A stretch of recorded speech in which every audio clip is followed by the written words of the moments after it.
ব্যাশের বাংলাদেশের হয়ে প্রতিনিধিত্ব করছেন, তার বোলিং কেমন এনজয় করছেন? কারণ বাংলাদেশের কোনো লেগ স্পিনার যখন আসলে অন্য জায়গায় পারফর্ম করে, এমন বাঘা বাঘা ব্যাটারদের বিপক্ষে বল করে উইকেট নেয়, এবং সবথেকে বড় কথা তিনি রান শেক দিচ্ছেন। গতকালও আমরা দেখেছি 10টা ডট তিনি করেছেন, 4 ওভারে ডট নিয়েছেন। সবকিছু মিলিয়ে ঋষাদের পারফরমেন্স কেমন চলছে?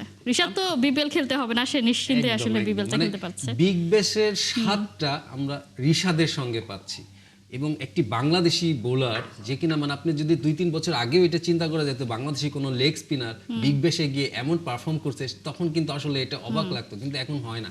কারণ ঋষাদ দিনকে দিন অনেকটা ডেভেলপ করছেন, যে লেগ স্পিনের যে ভ্যারিয়েশনগুলো সে কিন্তু দিনকে দিন মানে এটা নিজের ভ্যারিয়েশনগুলো বাড়িয়েছেন এবং একজন পারফেক্ট লেগ স্পিনার হিসেবে আবিষ্কার করছেন। আপনি যে উইকেটটি তিনি গতকাল পেয়েছেন আমরা দেখলাম, সেটা কিন্তু গুগলিতে পেয়েছেন। হ্যাঁ, তো এই গুগলিটা কিন্তু ঋষাদের জন্য আমরা খুব একটা আমরা দেখি না তার কাছ থেকে, কিন্তু এখানে আমরা দেখছি যে বিগ ব্যাশে গিয়ে সে এটা করছে। তো আমরা দেখেছি যখন নাকি হাতুরা সিং কোচ ছিলেন, তিনি কিন্তু যে কোনো মূল্যে একটা লেগ স্পিনার চেয়েছিল বাংলাদেশ দলে, এবং তারপরে কিন্তু ঋষাদকে আমরা পেয়েছিলাম। কিন্তু তাকে যে দিনকে দিন শার্প করা, গ্রুমিং করা, এটা কিন্তু আমার মনে হয় যে আমাদের বর্তমান যিনি জাতীয় দলের কোচ মুশতাক আহমেদ, তিনি